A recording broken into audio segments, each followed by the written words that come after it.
folks. Thanks for coming. Sorry it's so formal. I promise our normal Bonner Milltown Community Council meetings are not this formal. But if you show up every month, we might continue to be more formal. So we're going to call the meeting to order. This is the February meeting of the Bonner Milltown Community Council. I'm going to ask you to join me in saying the Pledge of Allegiance, and we have a tiny flag in the back of the room. So we'll all turn around.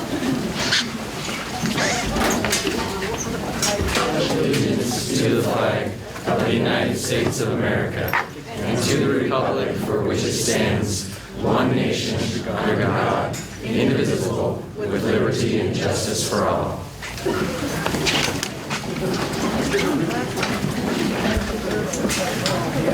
Great, thank you. So please put your cell phones on silent. I think that goes without saying. My mother will inevitably call in the middle of this meeting. My apologies. So we are, for how many of you here is this your first Bonner Milltown Community Council meeting? Oh, please come. Great, wonderful to see. So this is our regular monthly meeting. It looks a little different. We're gonna start off with a roll call of all the council members. Shirley Cook, Callie Orton, Olivia Ryuta. Bart Caldwell. Don Felton. Thank you. And how many of you received a postcard that looked like this? It was blue, and that's part of the reason that you, great. So and if you didn't receive a postcard, postcards are challenging. We try to send them out for big meetings. Our mailing list is never perfect. But the best way to ensure that you know what we are up to is to sign in to our sign-in sheet, and then you get an email each month about what's on the agenda, and then for sure you won't miss it. So we do our very best when we can to send out postcards and to have a good mailing list, but it is inevitably a challenge. So sign up and encourage, if you know you have a neighbor who couldn't be here, they can always sign up later as well. So a bit about community councils just so we get started. So for those of you who haven't been to Missoula County, we are one of many community councils around the county. And so our role is to act as a liaison with the county commissioners and bring information from our citizens and residents of the area to the attention of the commissioners. We do that a lot by writing letters.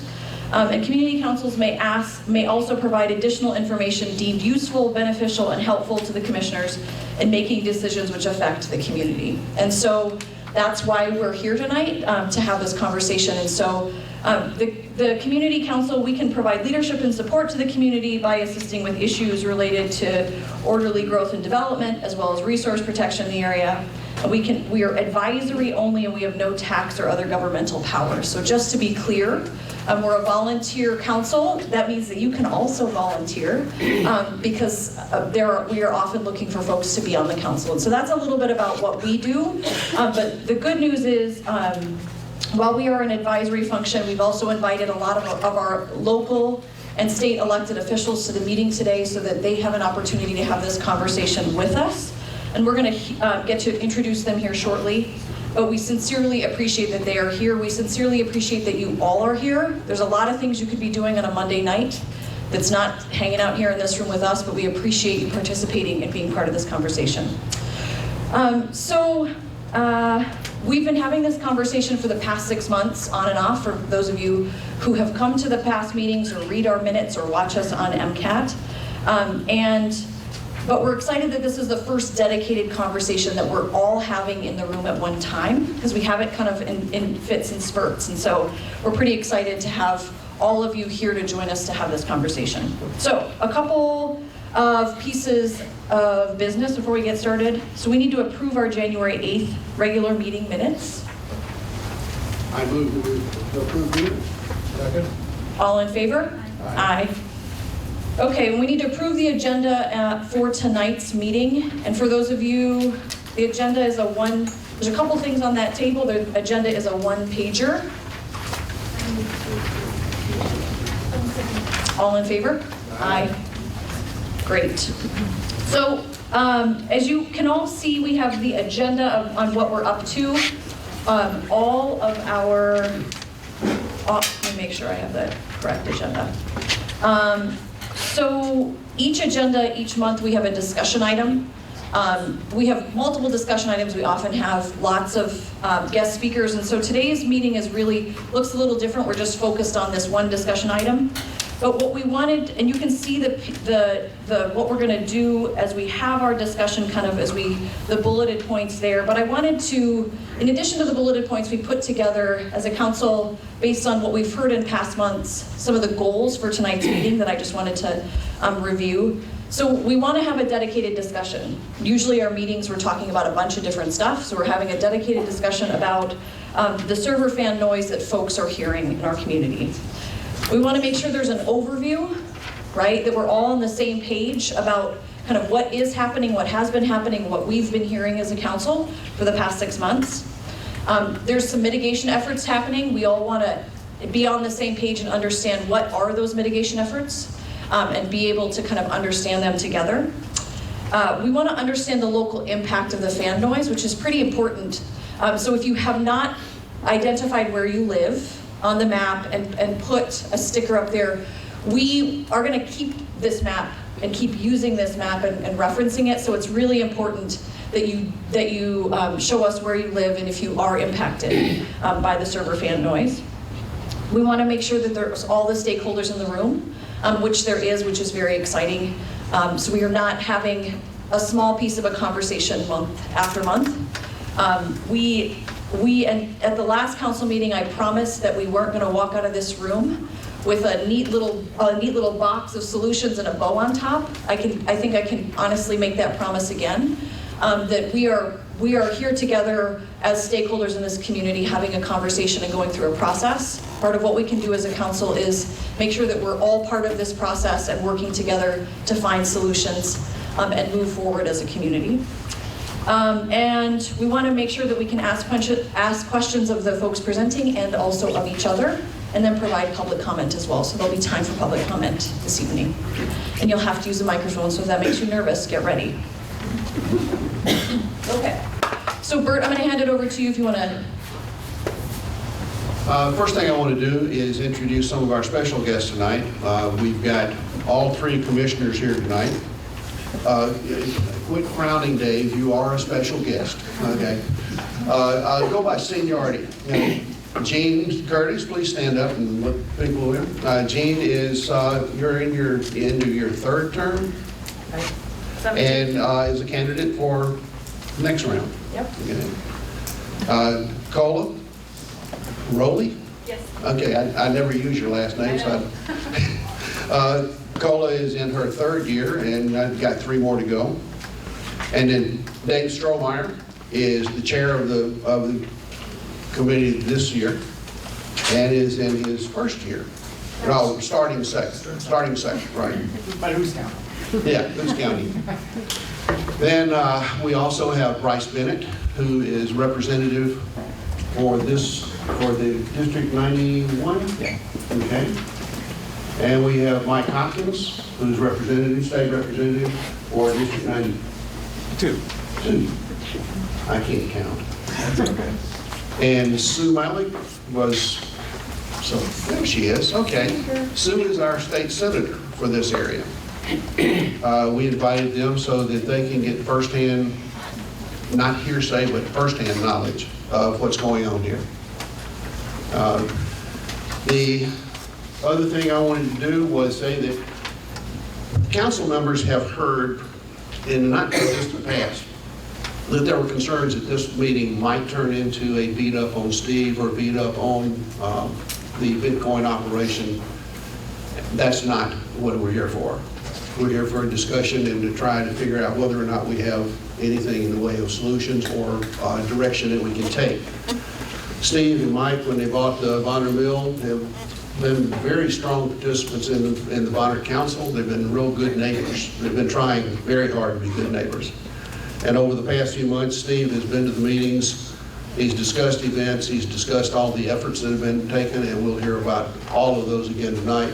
And we definitely appreciate the time that Steve has put in on this. So with that, I will give it back. And I promise that I'm almost done. So a couple of points. So we're going to do questions we have a series of speakers and we want to make sure that you all have the opportunity to ask questions. We also want to respect your time and your evening. So what we're going to do with questions is so throughout our speakers, we're going to use index cards, and we have pens. So if you have a question, if you're like, who is that Olivia woman?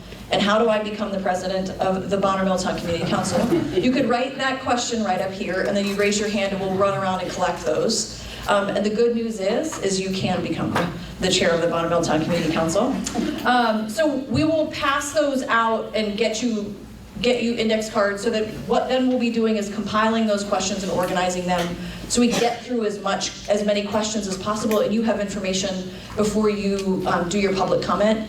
We want to make sure you have your questions answered before you decide what you want to say to all of us. There's always public comment on our agendas. Usually there's like 15 opportunities. Tonight there's not quite as many, but because we have such a big group and because we have the media here, we're going to do public comment up at the podium. So if that makes you nervous, get ready. So we're going to hand out these. Kelly, can you help get some of these out to folks?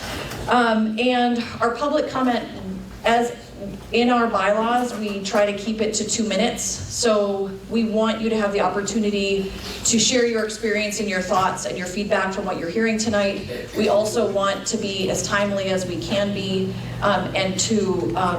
so we're going to do our best with that in this more formal structure that we have, just so that we can all get out before midnight. I assume that that is appreciated by everyone. Okay? Questions about the process? Perfect. Two more. So bathrooms are outside and to your left. And then there's also a drinking fountain if you go outside and to your right on the next hallway to your right if you need to just let yourself out. Okay, so we're going to get started. I'm going to actually hand it off to Shelley Cook from the council to give us an overview. I've never actually spoken into a microphone before. So I'm going to give you just a brief overview of the fan noise and how we've been following the issue as the council. I think it's important to note that not everybody in this room is here because they can hear the noise. Some people can't hear it, and some people can, and it doesn't bother them. We do want to hear from everybody, from both sides of the issue. I myself am the only council member who can hear it from my house. Oh, you can hear it? Kelly can hear it as well. And so it's pretty prominent where I am, but it is not that way everywhere. As Olivia mentioned before, this is not the first conversation we've held about this issue. It's not going to be the last. It's been ongoing since this past summer. But our goal today is to have all of the stakeholders in one room just so we can have a very thorough conversation about it, and everybody can be on the same page. This was first brought to our attention as a cause for concern at our May meeting, where a community member noted that there was a high level of noise coming from the mill, specifically the Bitcoin operation, and that it was excessive and a nuisance, and to her and some of the other residents in her neighborhood. Since then, we've had more community members express concerns at, I think, every council meeting since May. We currently have it listed as a standing discussion item on our agendas.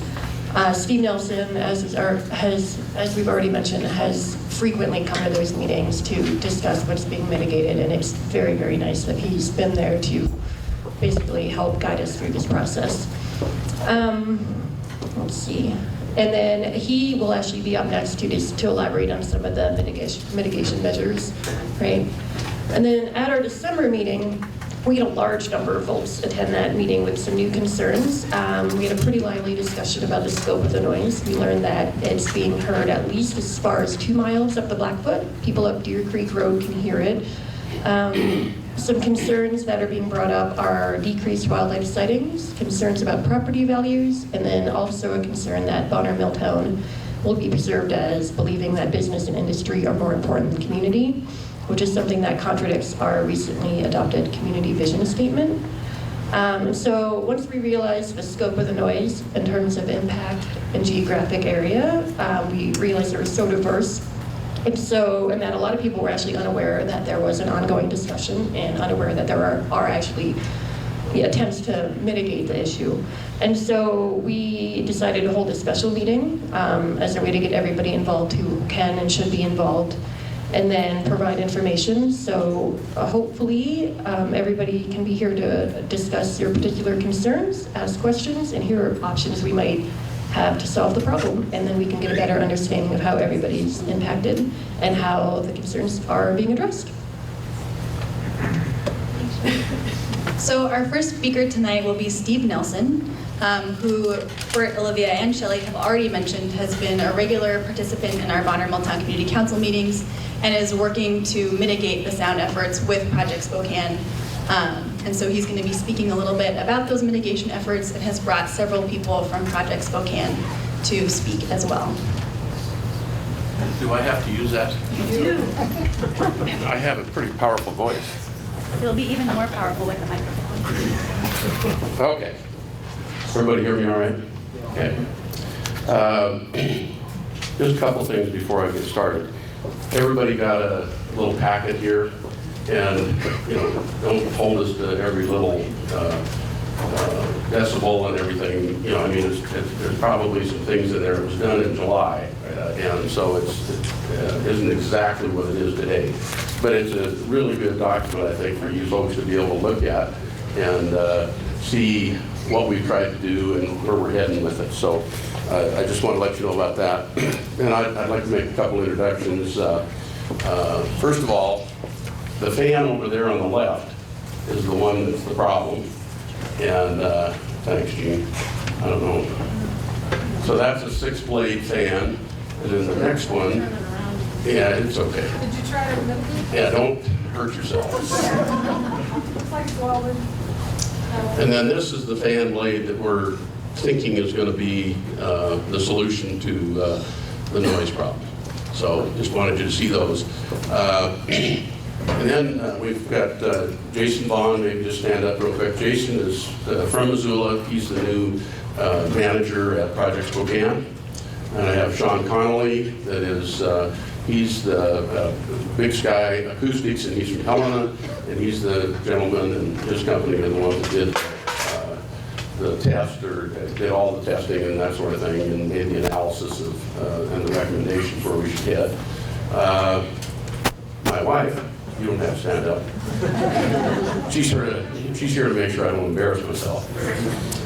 Okay, so. And then Jeff Moore is the realtor that got me involved in this. So he's here anyway, too. So anyway, welcome everybody. Thanks, and I appreciate the turnout. What I'd like to do is just give you a start to finish where we're at, where we started, and kind of 10,000 feet. And then we can, as we get into questions and things like that, if you want to be into the technical side of it, then maybe Jason can help or Sean can help. So what happened, as I think Olivia said, somebody said that in May or so is when the first report we had of the noise situation. And just to back up just a little bit, when we did this, we didn't just thumb our nose at the community and say, oh, what the hell.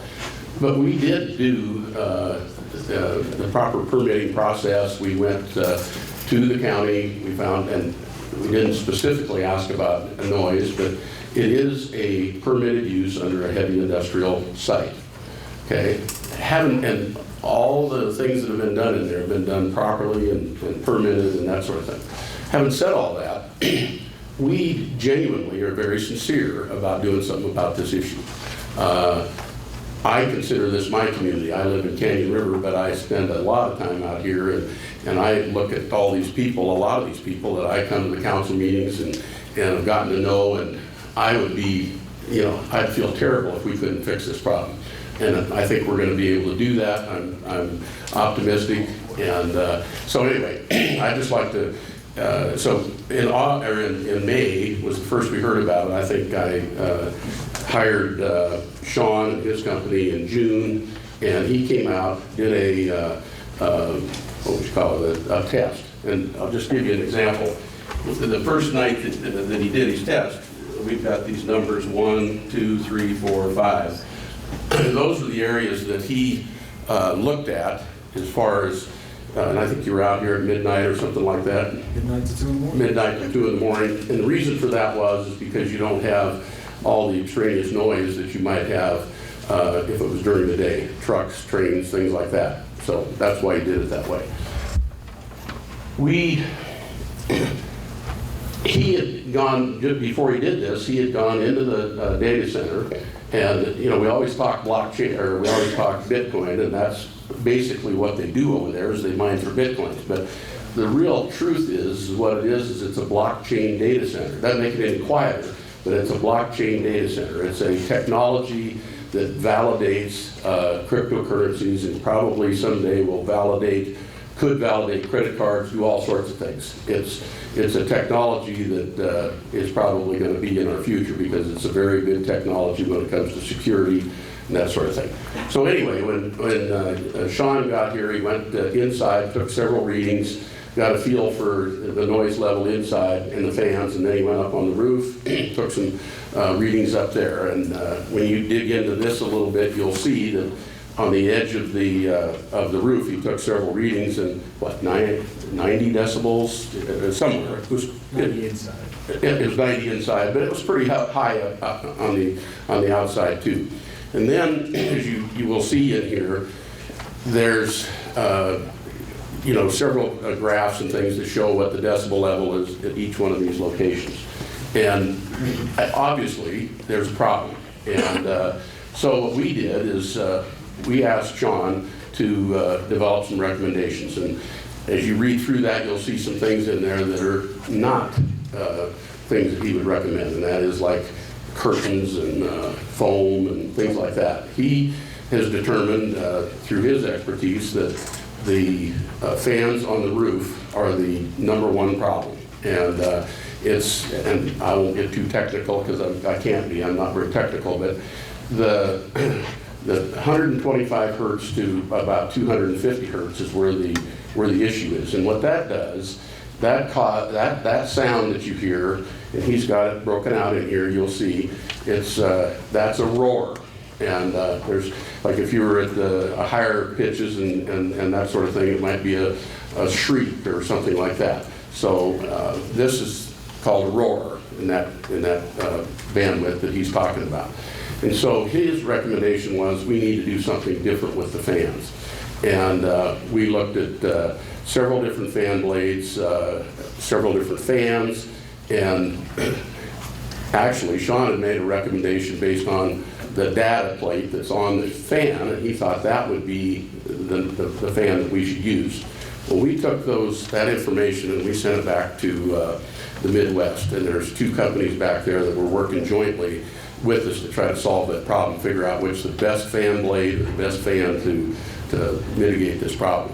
Well, one of them was called Acme Fans and the other is called Multi-Wing. And they got together and they talked about it, and they had a wind tunnel and all kinds of testing places where they could find out exactly what the reduction in sound or what the sound level would be based on the fan and the RPMs and that sort of thing.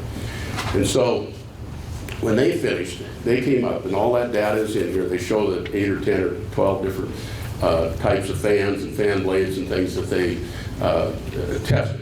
Well, when they got done, they ended up with this 9-blade fan. And I guess it changes the pitch. The pitch is a little different in the 9 blades, and then supposedly it should be, the idea was that it could run at a little bit lower RPM, therefore creating less noise. But most of the noise comes from the pitch of the fan blade.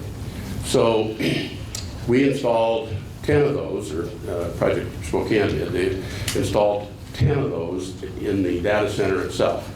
And mostly the reason for that was we only had 10, and that was the simplest. And we wanted to just see would it make a difference. And it did make a difference. Now, you got to keep in mind there was, I don't know how many, another 200 about 300 fans going in there, but you could stand under it and you could tell that there was a difference. Hard to measure it, but you could tell that there was a difference. That was inside. So then, and this has all taken a couple of months, 2 or 3 months to go through this whole process. Well, now winter's coming upon us, and we took, and they don't just make these fans just like that. So we had those 10, we did them, and then the next 20 fans we ordered, we're going to put on the roof and take a section and put them on the roof, and then bring Sean over and have him test them. And what happened was we got one installed, and the weather started to change. And I don't know whether you guys, some of you have been on that roof, I think, but it's very slick, it's dangerous, and it's just not something you should be trying to do in the wintertime. So we, but with that one, it definitely made a difference to the sound. And, but one of the problems was they ran that fan blade a little bit slower than the 1,000 RPMs. I think they ran it at 711 RPMs or something like that. Well, because of, and I don't understand all this, but because of static pressure, all the air moving through that building, it wouldn't, you know, there's clamshells over the top of these to keep the rain and snow out when they're not running. And there wasn't enough pressure to pull those clamshells apart. And so what we're planning to do next, as soon as the weather changes, install those 20, the other 19 up there. And once that's done, then we'll bring Sean over and we'll do some testing and find out. We just don't, we'll find out whether this is really the fan and the process that we want to go through. We believe it is. We think this is the right fan and the right process. But we don't want to just go order 500, well, there's 410 fans total. We don't want to just go order a bunch of fan blades and then put them in and find out that it doesn't solve the problem. We just want to make sure that when we do it, that we do it right and we get the result that you folks are looking for. We absolutely take this seriously. We're not standing up here, well, we are talking, but we're not just BSing you, telling you that, try to get you off our back. We genuinely want to fix this issue, mitigate it to the point this fan blade, according to back in the Midwest, they said that it should drop the decibel level by between 8 and 10 decibels. Well, for you and I that don't know a lot about it, probably that doesn't seem like very much, but that's like half. If we could do that, that would reduce the sound, and I'd rather Sean talk about that if anybody has any questions about that, but it would be a significant change, and that would be a big deal for all of us, and that's what we want, is a good result for all of you. So that's kind of where we're at, and I'll give it to whoever's next. Just going to reiterate that if you have questions for Steve or anybody from Project Spokane or the sound engineers, please write them on a card and raise your hand, and we'll come around and collect cards and read them to the group afterwards, so that for the Q&A period. Bert, are you introducing the next? No. By me? Okay, sure.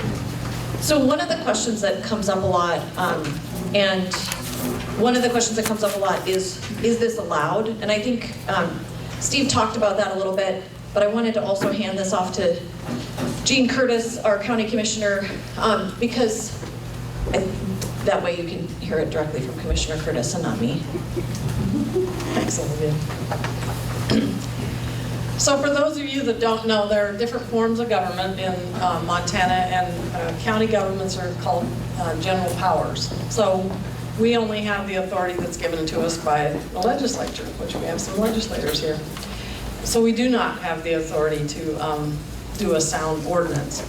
And I'm not sure if that's the right tool. I mean, if you look at the chart, some of those numbers aren't really what are normally considered super high decibels. I think it's more the pitch of that roar, as you called it. I did look at the cities. The cities do have authority to do sound ordinances. I looked at theirs today, and I have a copy here. But they, in a heavy industrial area, they're allowed like 80 decibels. Probably when the law was written, things like server farms were not even considered. It was talking about a mill banging things together, which this mill did for years, but it wasn't that constant that people are complaining about today. And things like concerts being too loud. And so even in the city's ordinance, it does have exceptions, so you can get a permit to say, I'm gonna have a really loud concert tonight from a certain time. Like I said, we don't have that authority. I don't know that I want the legislators here to write that authority, but I think that we have some opportunity to make a difference. I think the biggest thing, as been said several times tonight, is that we are so fortunate that we have local folks that own the mill site over there and care. If you look in that handout they handed out today, they spent thousands of dollars trying to come up with the right solution so that you can sit out in your yard.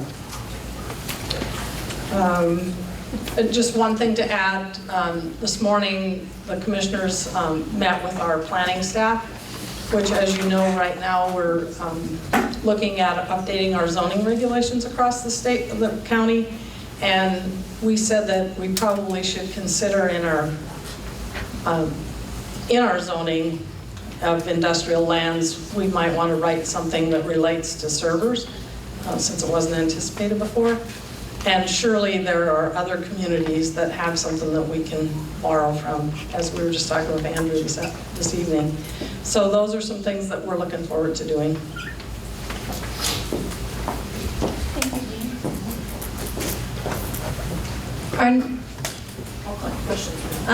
Olivia's going to go around and collect questions. Again, just raise your hand if you have a question written down on your card, and we'll come around and collect them. Our next speakers are from the University of Montana. It's Dr. Eric Green, who is a wildlife biologist and an expert in wildlife and sound, and his graduate student, Cedar Mathers-Wynn, who is also an expert in sound and wildlife, and worked at the Smithsonian Institution and also the Cornell Lab of Ornithology and Bioacoustics. Hi, folks. Yeah, so we're in the wildlife. I'm in the wildlife department, a professor there at the University of Montana, and my students and I work on sound and bioacoustics and how animals communicate with each other using sound. And we think about how noise affects animals, and I know some people in the community have been concerned about that. So what I've done is created sort of a one-page cheat sheet that summarizes some of the major recent findings about how this sort of noise, this constant, low-frequency, fairly loud noise affects wildlife populations. And I won't say much about it now, except I'll be happy, we'll be around and ask or answer any specific questions any of you may have. But again, I made a bunch of copies, so feel free to grab them. And I've also brought a bunch of recent research papers and reviews on this issue of how this sort of noise affects wildlife populations. So if you're interested in sort of more technical reports on this stuff, I can steer you in the right way. And let me say that there's been gazillion studies of this sort of noise on wildlife populations, and undoubtedly this is probably having an impact on wildlife around here. Probably more so on birds than ungulates like the deer and the bighorn sheep. But let me just say my personal opinion is, if you think about it, the main thing is that birds can just move away. So in the area of the loudest noise, there probably will be fewer birds just because that's what they do. They just get out of there.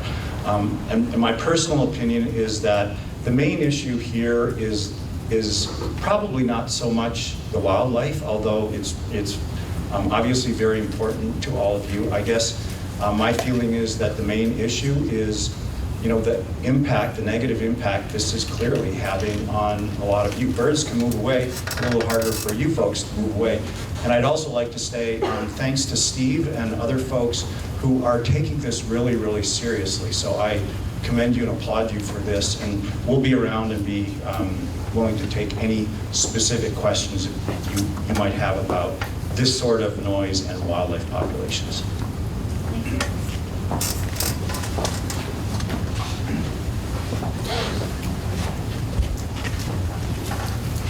I believe that concludes our speaker section of the meeting. So we have a bunch of questions, and if you have more questions, great, that you all have similar ideas, which is helpful.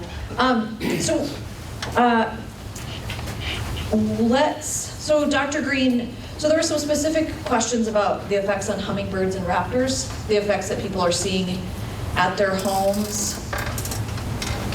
So I don't know if you could I'm the one that asked that question, if you care if I ask it.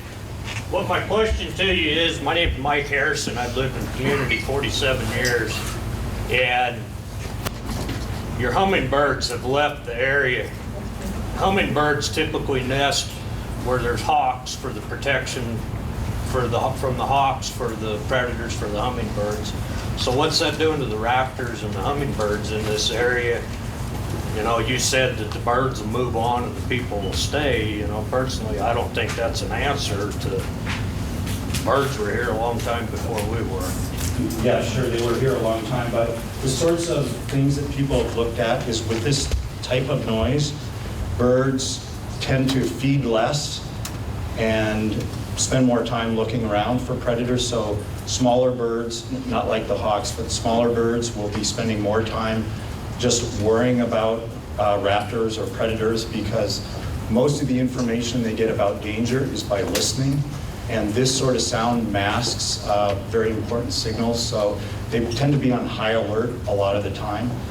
This tends to increase the stress levels in birds in areas like this, so their stress hormones are quite different, and it's been described in a paper that just came out last week as avian PTSD. So they're pretty stressed out, birds that are living in these sorts of areas, because they're just constantly looking around for danger. So since the federal government regulates raptors, then can they become involved in helping resolve some of this stuff? It's a good question. I'm not sure. Yeah, there's a peregrine area just a couple miles up the road there. So It's just a question to help get this resolved. Yeah, If you can yeah. back away at it. yeah. So it's very clear that this sort of noise has lots of negative impacts on birds. Does that answer your question? No, I'm just here to gouge them a little bit. Okay. Yeah. Yeah, birds have higher blood pressure. Their immune function tends to decrease. They will often have lower hatching success. So there's a whole suite of sort of negative things that we can demonstrate with this sort of noise. Some birds stick around and tolerate it, but other birds just like get the heck out of Dodge, and so you'll see fewer species around this area. No, I just try to get what I've read and researched out to the public.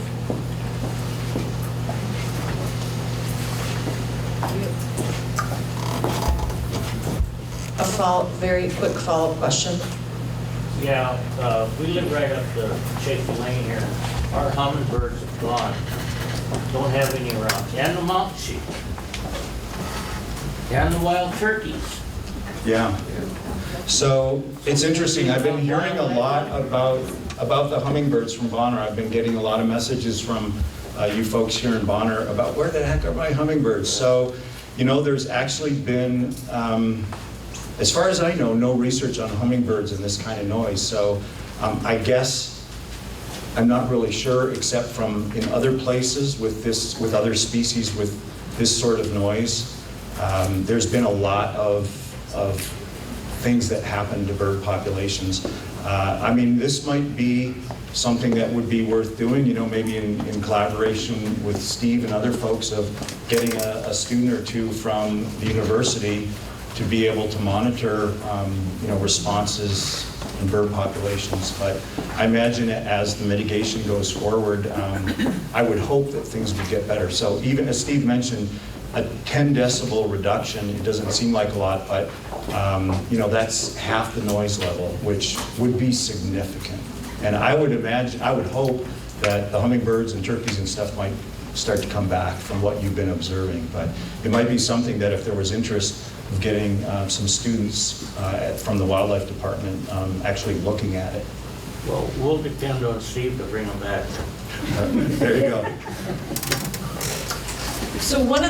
So in preparation for tonight's meeting, we tried to reach out to the City County Health Department and try to get some public health folks in here, and we weren't effective at doing that. So there are a handful of questions about concerns with kids at the school, distractibility, irritability, and the impact on kids, just on general public health as well. One person said that their dog, they and their dog are both itching and losing their hair, which is a pretty serious public health impact. But we don't actually have a public health expert to address those questions. What we do have is what we call our parking lot questions and follow-up. Knowing that we weren't going to be able to answer everything, that's a question I want to make sure we put up there. We can keep digging to see whether it's a public health person from the university or from the county, but unfortunately, we don't have anybody prepared to answer that question. But thank you for asking that. We have some clear themes, and so there's some questions that are going to be, people have lots of ideas about how to fix the noise. So I might hand this off to you, Sean. I don't know if you're so there's a question about, since it's a sound pollution issue, why not put chimney stacks over the fans to vent the sound pollution at a higher level away from the houses?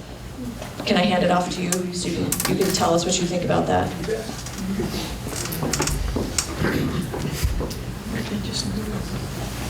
Okay, let's see, question specifically about the chimneys and extending the stacks.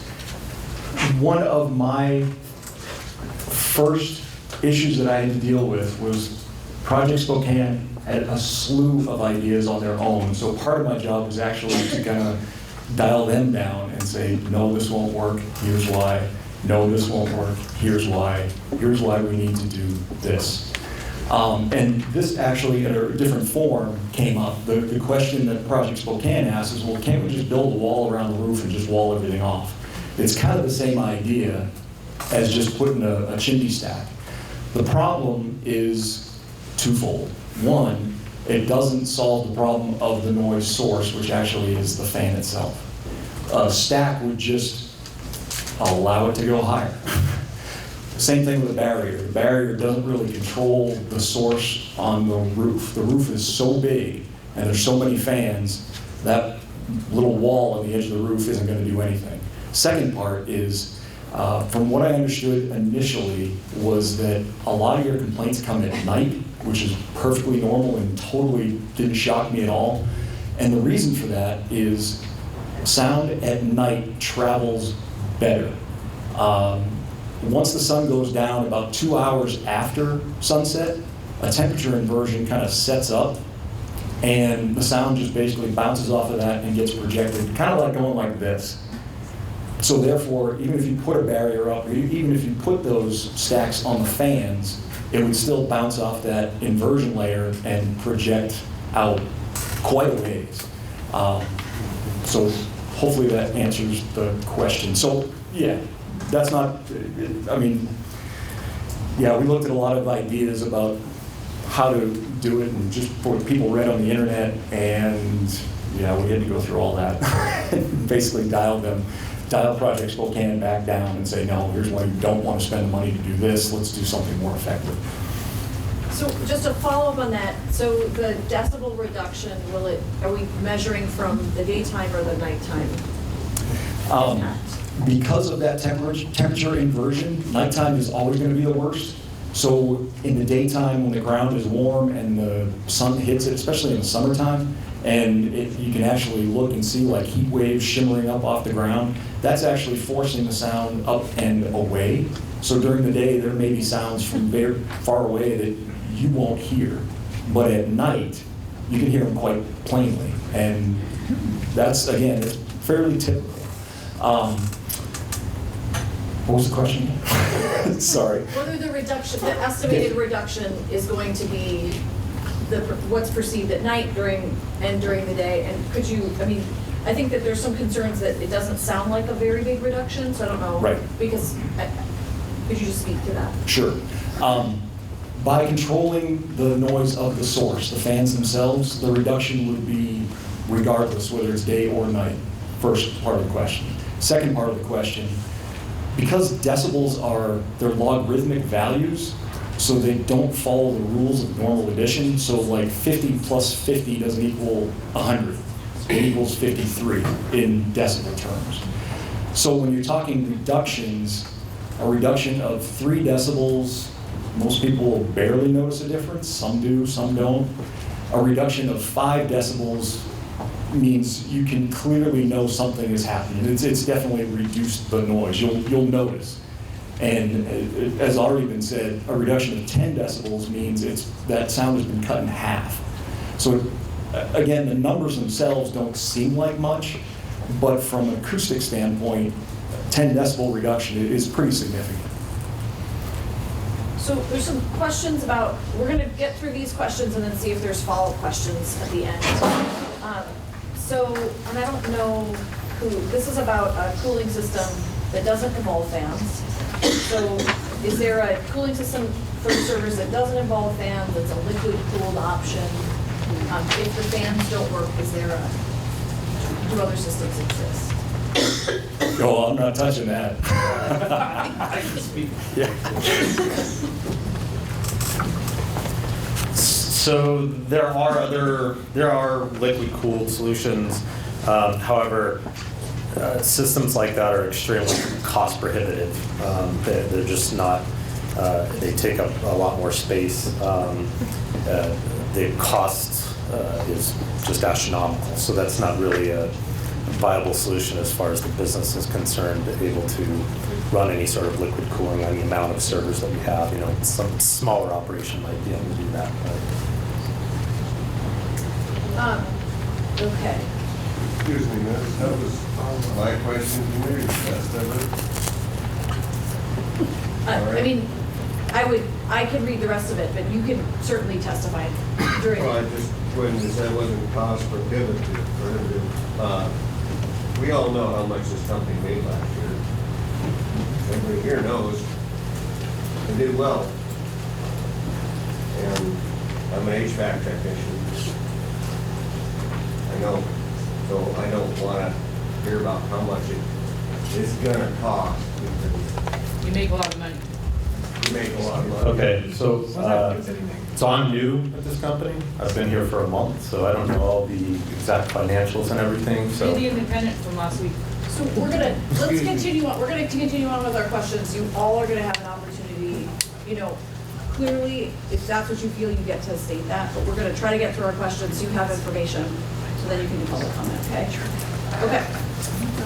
So, Steve, I have some questions. We have some questions about how many server fans are gonna be added.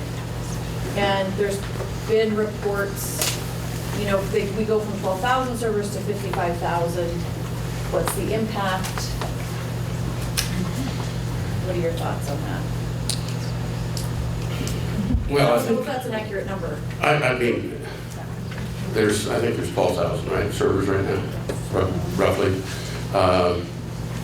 I think there are plans from talking to the CEO to, in the future, try to expand, but I have no idea. I mean, but I do know that the company has, it's in the packet there, they have agreed that going forward at their expense, that they're going to put the right kind of fans in there that's going to mitigate the noise.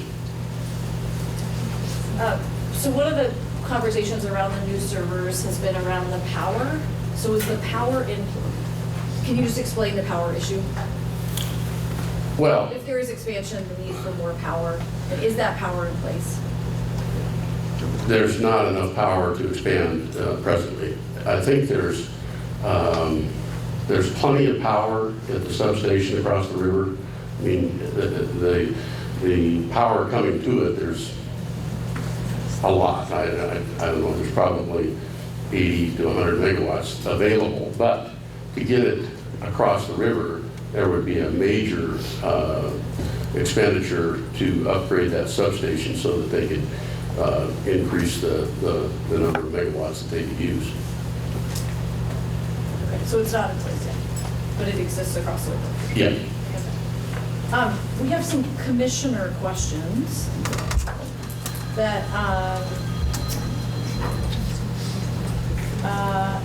so has there been a variance request to the current zoning regs? No? No, but when this company came, and as most companies that do come out to the site, one of the things we're required to do is submit a zoning compliance permit. Costs the company $200, goes to the county. They take a look at it. You tell them what you're going to do, and they take a look at it and see, do you meet all the requirements under heavy industrial zoning? And if in fact you're okay, then you'll get a thumbs up, and you can start to move forward. And that doesn't preclude any other permits, like electrical permits and all those kinds of things. You'd still have to get those.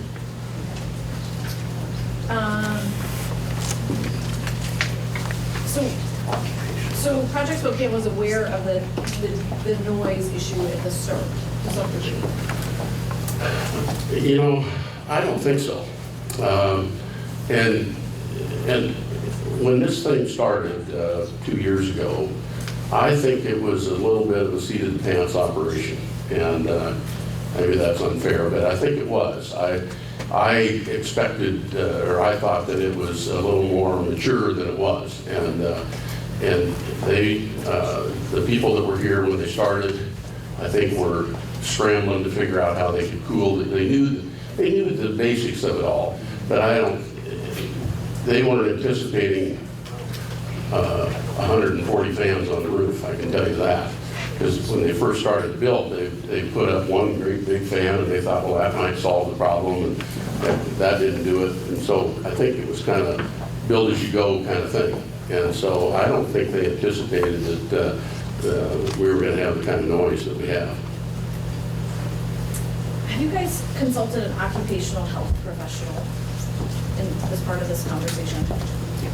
That's my question. What it is have you guys consulted an occupational health professional to do your decibel readings and taking time-weighted averages of all of this stuff like OSHA does when they come out to a site? Or is this just a company that's doing their own research to make things look good? I've been an electrician for 33 years, and I've worked on these sites from Washington to Portland to Boise down into the Bay Area, and what they're doing with the fans is tendons to what they do with these, because where they have these server farms and Cisco systems and stuff out in Portland, they butt right up to residential service, and there's none of this stuff that goes on. And you hit the nail on the head, Steve, when you said when this place came in here 2 years ago that they were, I can't remember the word you said, but they weren't quite up to enough. And when you look at the picture that was in the Missouli in here within the last week, they got a bunch of box fans in there. But when this outfit started out in Redwood City, they got running out of down there in the Bay Area. And what you can do is there's probably not an engineering or a construction firm within 1,000 miles of Missoula, Montana that's dealt with these server farms. And, you know, I've worked at Intel in Boise and Portland, Quincy, Washington, Apple, Cisco, Intel. So there's a lot more than just taking this outfit's word that they're doing the best. And I can tell you that in the real world, in the Bay Area, California, is .com central around the world. It's a whole different ball game. And so there was another question that came up about how many companies have you worked with? Do you feel like you should get a second opinion? No offense, Sean. But I think this question of, you know, are there other places that have dealt with this issue who have fixed this issue? Are there places like Health, they have more server fans, I assume, than we do? I don't think so. Yeah, they do. You take a... No, just a minute. You might be talking about you talked about Cisco Systems, IBM. They got a data farm that's 10 times this. I know they do, but it's, correct me if I'm wrong, It's a George, completely different people- type of data center. It's Can't compare totally apples to oranges. it's a totally No, it's different. not. It's different. You may not know that. But it's a totally different kind of data center. This is to IBM or Cisco or Google. They're totally different. That's all I'm saying. As far as occupational health, I know that we, as the mill, we get OSHA. We get if we don't have a hard hat on, or somebody calls, we have OSHA out here all the time. So, But what I'm saying, and they do too. health and hygienists will come out. That's their specialty, to diagnose these things. But what are we diagnosing? Sound. Okay, and we hired a professional, okay, to come out, and I don't think there's any question about the veracity of his, what he found. I mean, we're not trying to hide anything. We admit that there's a problem. and we're gonna fix it. And I don't know, we could get all kinds of people to study it, but I don't know. I think we know exactly what the problem is. We're making too much noise, and it's at certain frequencies, and we need to fix that, and we're going to. So. I want to say something real quick, okay? One is, for the most part, we've been fairly nice in here, okay? We don't want any interruptions. If somebody's talking, let them finish, okay? And if one person is talking, let's not have anybody else talking. We get out of here at a reasonable time tonight if we can handle it, just simple little rules. And also, everybody will have the opportunity for public comment after the Q&A period. Right. So please save any extended public comment or ideas or criticism for that period of the meeting. So there's some questions about next steps, some what ifs, right? What if we can't fix it? What if, so part of what we're gonna do, so we're not gonna fix it tonight. We're not gonna have that solution, but part of what we wanna do with our parking lot questions and follow-up is follow up on those what ifs, right? This is the beginning of this process. It's not the beginning, this process has been going on for some time, but this is part of a process. So I wanna acknowledge that people have questions, right? We have lots of questions, but there's lots of like, well, what if this doesn't work? So we're paying attention to what if. We're gonna try to see if it does work before we get to what if. And there were a couple other questions. Yeah. Yeah, I got it. And those might be, yeah. All right. The first one, you mentioned the power across the road, right? Bringing it over.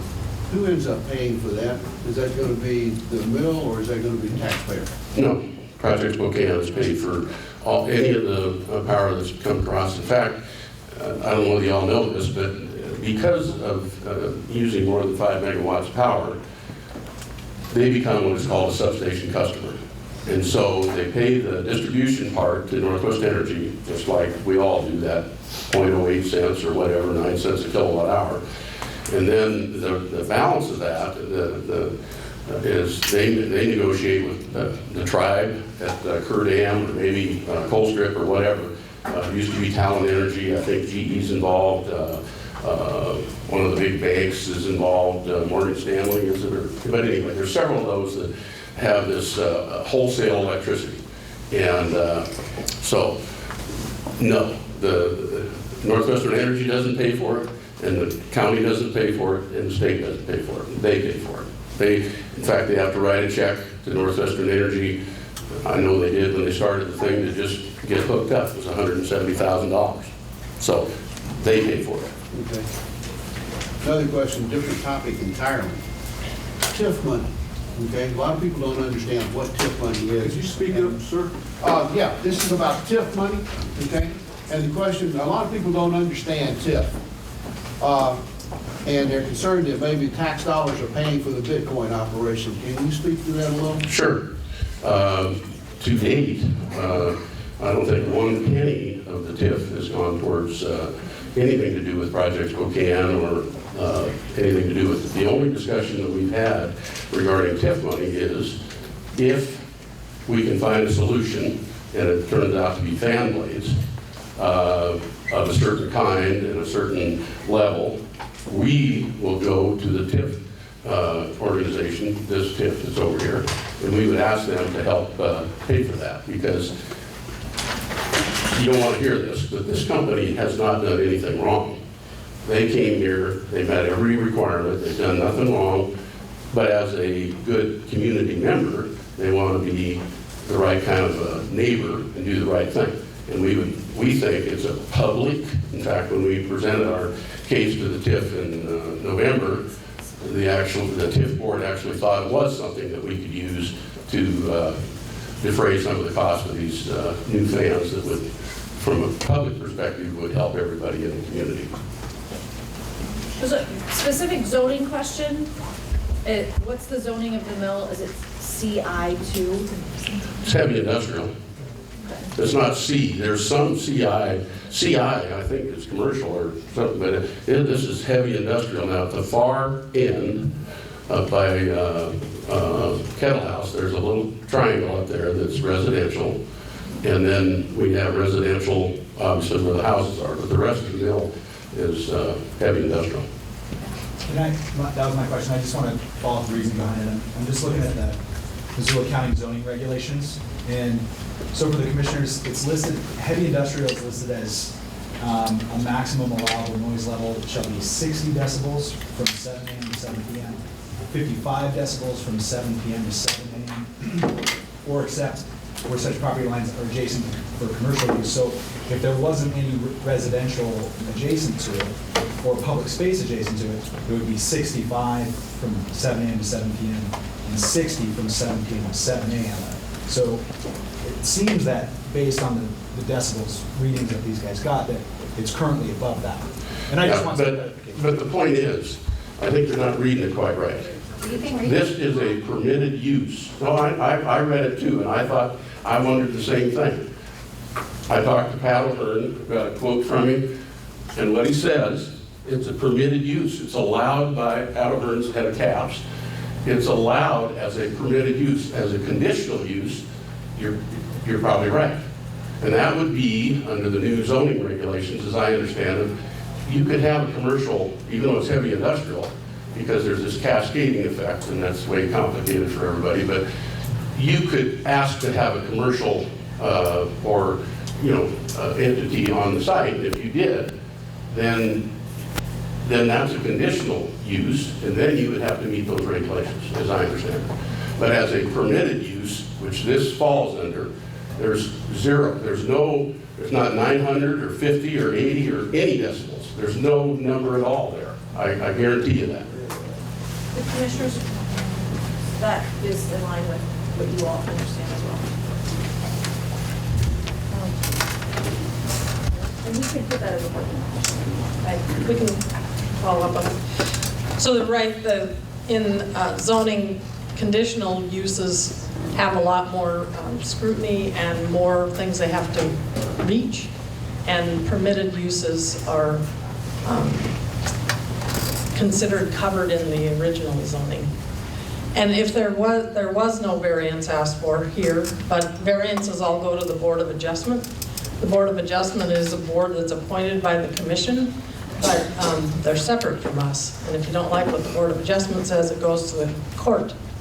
So just so you know the process there. But I believe he's right that and we can follow up with that, but if it's a permitted use, it doesn't have to meet those conditions. Jean, I have a question on that. What year or before 2016 was that zoning issue written?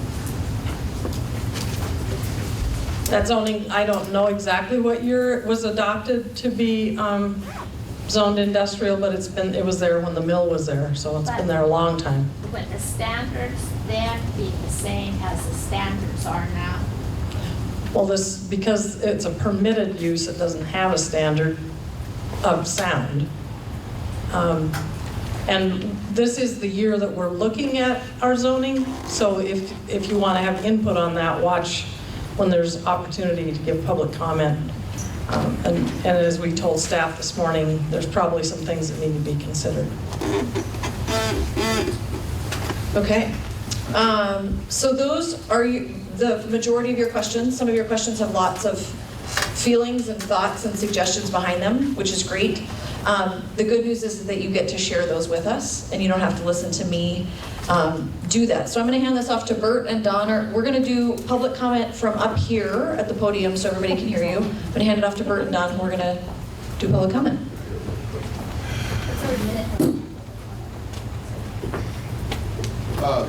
Yeah. All right. First thing is a reminder. I think I heard a couple of cell phones go off. Well, if you would, double check them. Let's put them on vibrate or turn them off. If you get a call you need to take, please take it outside. Raise your hand to speak. Wait until you're recognized. We're going to do it one at a time, and we're going to try not to interrupt if we can get by with it. We're going to keep comments on the business and no personal attacks, please.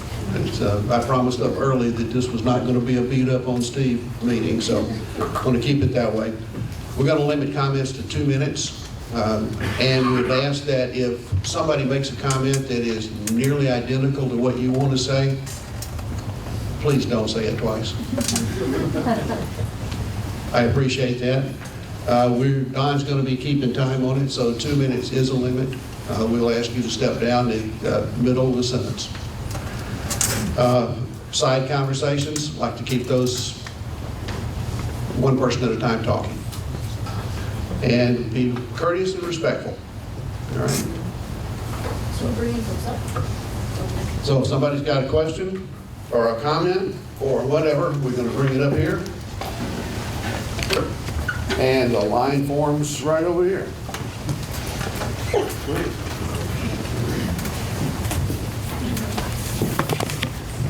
My name is Mike Harrison. I've been in the community for 47 years. I've been a union electrician for 33 years. I've worked at several facilities across California, Idaho, Oregon, and Washington. And I'd just like to say that when this thing started, by looking at one of the pictures in the Missoulian here the other day, they had a bunch of residential box fans put up, and that doesn't meet UL listings for manufacturing facilities. And as they grew and grew, then they had to get contractors in to bring proper power in and things of that nature. But I would just ask that somebody take the time and get a hold of some of these Intel other areas and look at, and you can look at it on the Google Earth if you desire, but out in these big cities, they run residential areas right up to where these places exist. And somebody back here was arguing that server farm is different for Cisco or something. And yeah, granted, Cisco has multi-purpose campuses, but they do have server farms in there. And all this is trying to do is dissipate heat. And the fans is the cheapest way to go. There's other ways to do this, air conditioning and stuff. And the way this Bitcoin is, it's a multi-billion-dollar industry. And I guess bottom line is if you don't like these people here, get the feds on them, because the feds can get rid of cryptocurrency.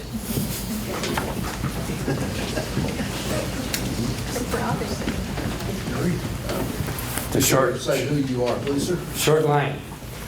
I'm Gary Matson, and have been a resident of the community for 50 years.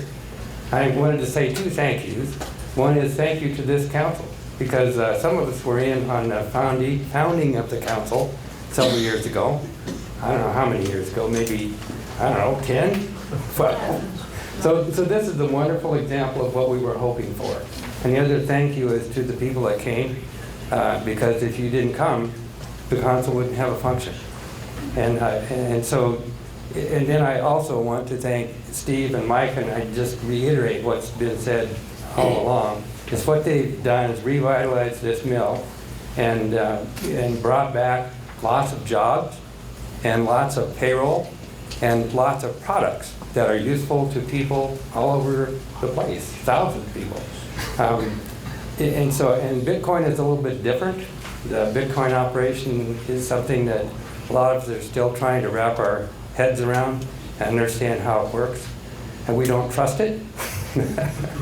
and that's probably not new to you guys, but we really do believe that Steve and Mike will help everyone, and we ask for the support of the county in doing that to really fix this problem. And the people here are good evidence that there's a lot of concern.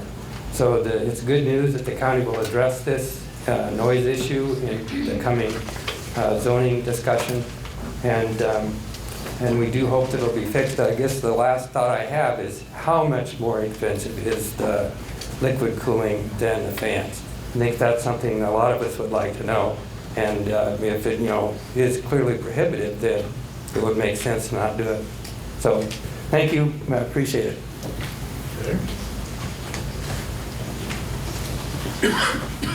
My name is Carol Kenyon. I live over at Hellgate Drive. That is my husband's family home. It's been here since 1971. When we moved here, we knew that the lumber mill was over there, and you could hear the noise every now and then, but it's nothing like what the fans are now. I just got back from a week and a half visit to my sisters in Arizona, and it was the first time since the fans went in that I had a good night's sleep, that I wasn't woke up 3 and 4 times. My husband and I are bitching at each other because we're not getting sleep. Haven't seen any bees. This past time, I get stung every season. Didn't get stung this year. The hummingbirds are gone. I don't see bear. I don't see deers.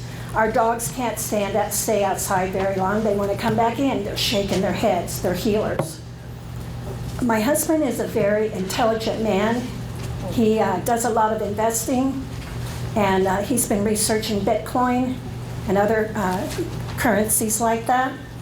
And some of the stuff that we've been reading, it really bothers me, because of the fact that you never know how volatile this thing is. But some of the stuff that we've been reading in the papers is, they were saying in the paper that 55,000 more servers are going in over there.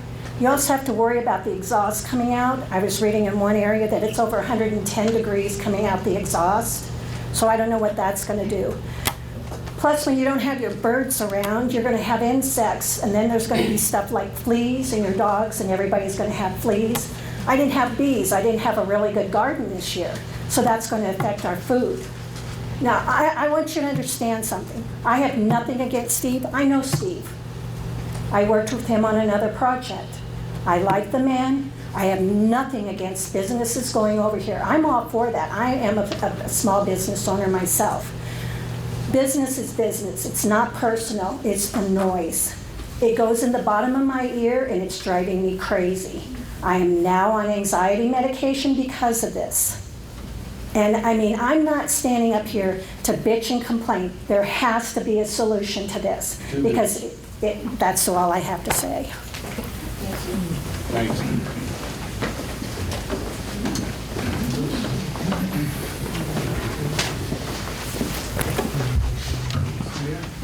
Good evening. My name is Ryan Thompson. My wife Caitlin and I live just 2 miles up the road on 200, and we've lived in the Blackfoot for almost 5 years now, and we love it here, as I'm sure all you do, and it's very heartening to see this council at work and so many people here participating in the process. So thank you all for coming. My concerns about the issues that we discussed today are multifaceted, but I'm going to try not to repeat the issues that have already been brought up. You know, first and foremost, it's the quality of life issues that my family and I face.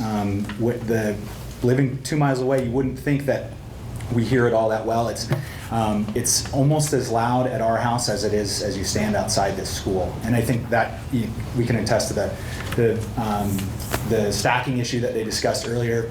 You know, we're a little higher in elevation, so we're getting a little bit more direct line of volume from the top of the building. So, you know, we certainly have a vested interest in seeing this mitigated for our own personal quality of life issues, but also because we're proponents of the economic development that is taking place in this community, and that Steve and his partners deserve an immense amount of credit for. We're proud to be Bonner Milltown residents. We're proud to show off this community and what potential it has and what successes it has already seen in its lifetime. But what I don't want to see happen is a repeat of history, in that this place, you know, suffered the consequences of, you know, of businesses that sat upstream of both the Blackfoot and the Clark Fort, and all that pollution trickled down and hurt this community immensely. Right now we have a real opportunity to mitigate a new type of pollution that we're certainly suffering from, and future residents and our local wildlife will suffer from. And I believe Steve and his partners when they say that they're working diligently to mitigate that, and we look forward to seeing that mitigation take place, and we look forward to further discussions and hearing how that's going to happen if this first round doesn't happen. So thank you.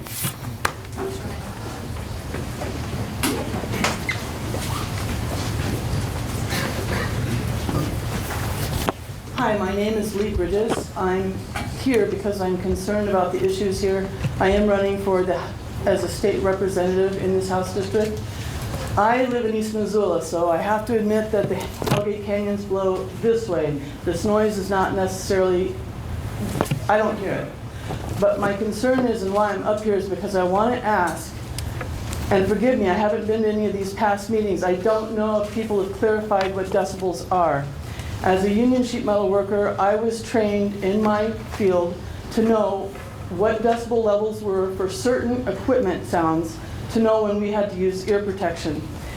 My concern is there's a lot of folks here I doubt have had that training that I've had, so I'm wondering if you are giving people a reference to that sound. If it's 80 decibels, just saying, if it's 80 decibels currently, are you giving them a sound that is equivalent to, and then a sound that 10 decibels less than that would be equivalent to? Because when you're saying that's half the sound, I'm not computing that in my memory so well as being half the sound. Just 10 decibels less. 70 is still a lot of decibels. So I'm just wondering if in this meeting or in a future meeting you can supply the community with some sort of comparison to the noise so that they understand exactly what that 10 decibels really represents as far as a sound. And when you're saying that it's half the sound, give them a reference to judge that by. That's all. Thank you.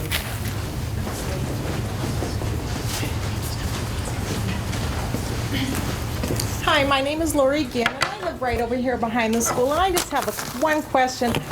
I wanted to ask you guys, if you don't resolve the noise or make it a lot less, will you still continue to increase the servers that we've been reading about? Will that be enough to stop you from continuing to increase the servers if you can't come up with a noise resolution, or will you proceed with that? It's hard to hear you because people are talking. Can you speak up? Sorry. My question was, if they don't come up with some idea to resolve the noise with the 12,000 servers they have now, will they put a hold on increasing it to the 55,000 that's been reported? And then my next question was that you guys, Spokane Project, pays to increase the power from Northwest Energy, or whoever you get it from. So you have the money to do that, but you don't have any extra money to maybe come up with a higher quality sound prevention system. So maybe where are your priorities? And then the last thing, I just want to read something from a gal that lives about a mile up. She asked me to read it. Her name is, Joanne Weimer. She says, does the mill sound louder to you? I don't know if it's the mill or the air, but after dark, it's terrible. I've been leaving the TV on every night when I go to bed to help distract me from the sound, because it's so bad I can't get to sleep. It seems to vibrate through me. Plus, I wake up every 2 hours all night long. I wonder how many other people are having the same problem. So just things to think about. Thanks, Lori.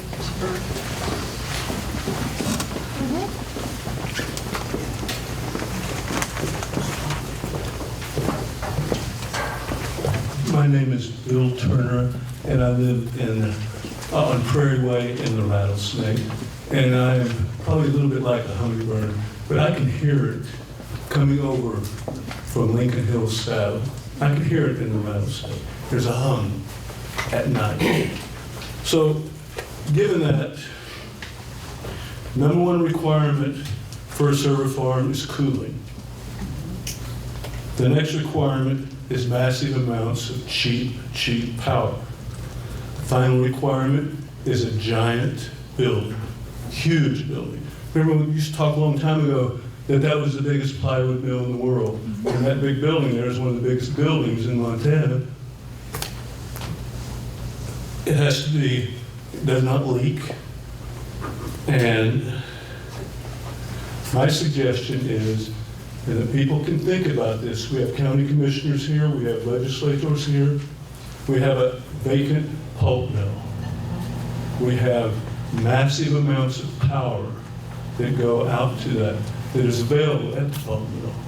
And we have a giant building that is even bigger than this building, the building that is farthest to the south. I was out there not long ago because they had an auction, and I was amazed at how big that building was. Now, I know that's not going to do any good for the owners of this building to hear about maybe moving this somewhere else, but possibly it's something that would work one way or the other. Maybe they would like to buy that building. And there is not a housing community next to the pulp mill. Thanks.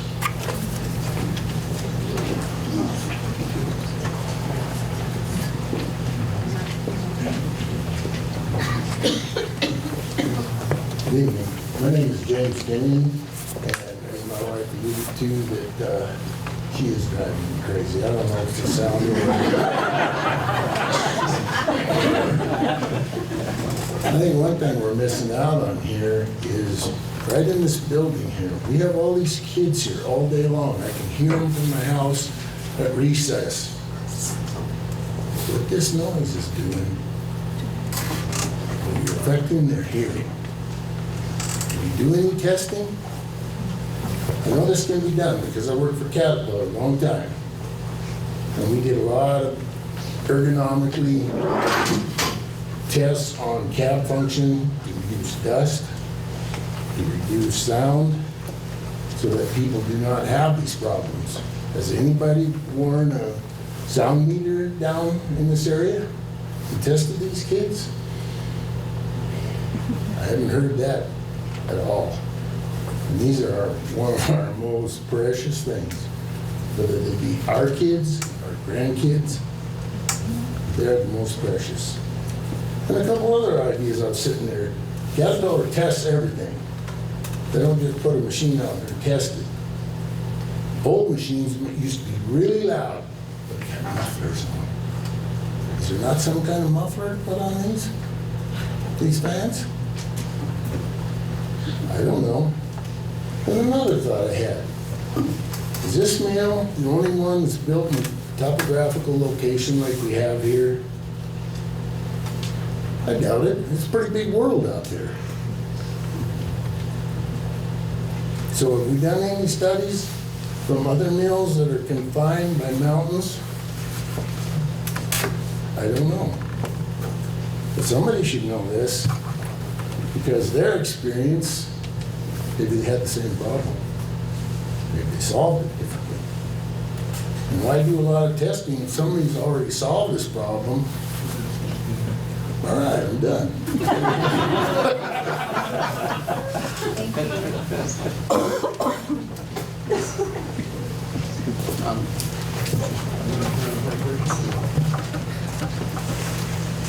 I know all about your sound and whole tag of stuff. Mike Harrison, first off, nothing personal against you. I appreciate what you do. All I wanted to say is I've been here 47 years. I recognize one other person in the audience, but when I went to grade school here, we did have hearing tests done here. And I got out of grade school here in 1980 in 8th grade, so I know there is a history of it here somewhere. So if that's something that interests somebody I don't know how it was paid for or what, but I know the mill gave a lot of money to this community in its day, so but at one time they did do hearing tests. Other folks? Okay, I'll keep this quick because my husband already spoke, but Steve, I'm Caitlin Thompson. We thought we bought our forever home up the block bit a few years ago, and now I lie awake at night and wonder if we're going to be able to sell our home. And we're a young couple, we can't afford to lose money on our home. We have a 17-month-old little baby, and I can't in good conscience send him to this school. And I can't in good conscience let him play outside without wondering if this is going to impact his hearing and what it's doing to his brain. I also lie awake and I can't sleep. I get headaches. And I know I've talked to other members in this community, and I can't remember your name, but I'm 34 years old and I'm not ready to be on antidepressants and anti-anxiety medicine. I'm too young for that. And I also don't want to feel like I have to kill my husband, but when I'm not sleeping, it can be tough. So Steve, I'm begging you to do what you can to change this and make this community a strong, healthy community.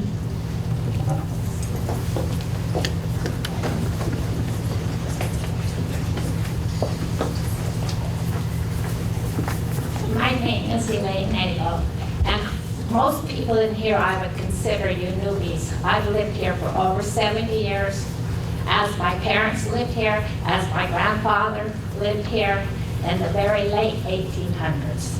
I have gone through the mill noise, I've gone through this fan noise, and there is absolutely no comparison. That's why I asked when the ordinance was written, because if you people really want to get something changed, let's start attending some of these commissioner meetings and really start working as a community instead of just sitting back and bitching. Let's get this taken care of. And I would also say, this is nothing personal, but this noise is also driving me nuts. Your husband agrees. Other folks? Provide public comment.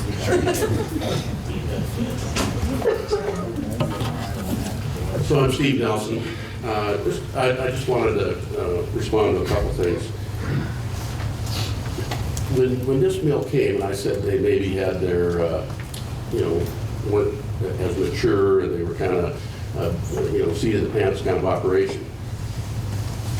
When they got here, they hired CTA architects. They drew up the entire plan. They didn't just go to the store, the Home Depot, and buy a bunch of fans and stick them on the floor and start doing their thing. I mean, I don't know what they spent, $180,000, $200,000 with CTA architects. So to think that they didn't, I mean, they did things right. And I used union electricians, all local kind of guys. So I just wanted to clear that up. Another comment that I heard that bothers me a little bit, it's not personal, but how do some of you know what this company made last year? How do you know that? I mean, I'm out there every day. I don't know that they made a ton of money last year. I know a lot of times it was a scramble to figure out how they were going to get from one day to the next. And now they're doing a little bit better. But I think they're far from being billionaires, and probably maybe because they've invested everything that they have made back into the company. So I think it's a little disingenuous to just assume, because you've all read about Bitcoins, that everybody's making millions and millions of dollars.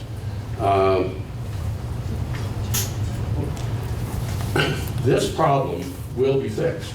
I can tell you that. We're gonna do something. Caitlin, you talked to. We are gonna fix it. And Lynn, I think it was, or somebody over here. In the future, if they're gonna build more servers, do more servers, and that sort of thing, it's gonna be with the right kind of fans that's not gonna create this same noise. I make that commitment. We're gonna do that. We're gonna get this thing fixed. And apologize that it's taken as long as it has. And it's terrible, and I feel for you, and I just ache for you. And I want to fix it. I don't want to be coming to these meetings, and I think we can. And I think with what Sean has put together and the things that we're going to be able to do, I think we'll probably get it done by late spring or early summer or something like that. But right now, you just can't get up on the roof and work on those things safely. So, thank you. Other public comment? Don't be shy.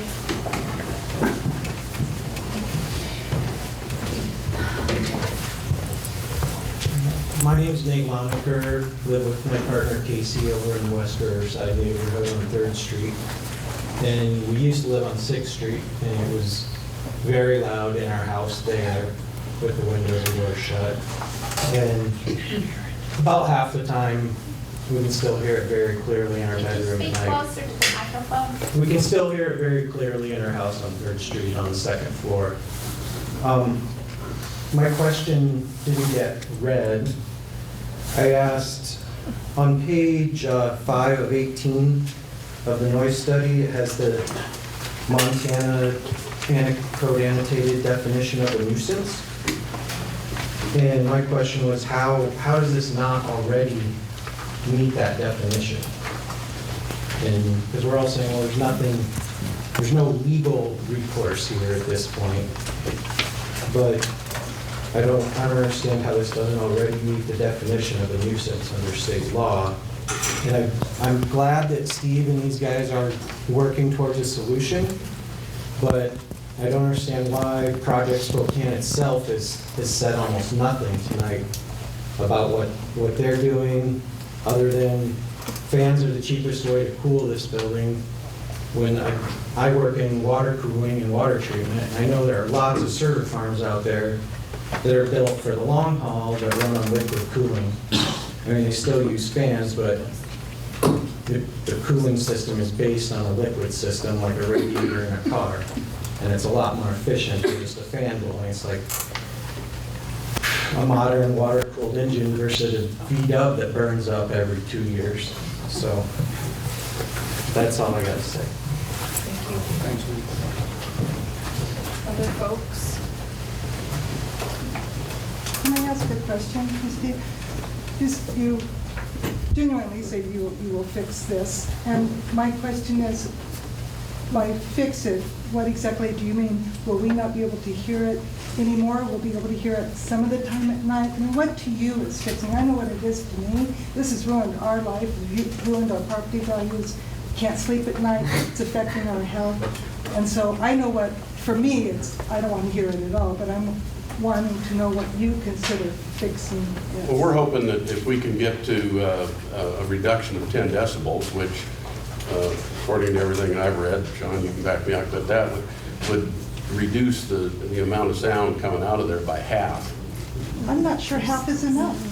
At our home, on the worst night, I got my decibel reader out and it was 78. On any given night almost, it'll be 52 to 58. Half of that's still pretty loud in the middle of the night. So would you consider other, in addition to the fans, other things as well, if it's still noisy? Sure. I mean, maybe there are some. I mean, I know when they first started looking at it, but I talked to the CEO yesterday, and there may be some water cooling kinds of things that might be able to be used that they could do.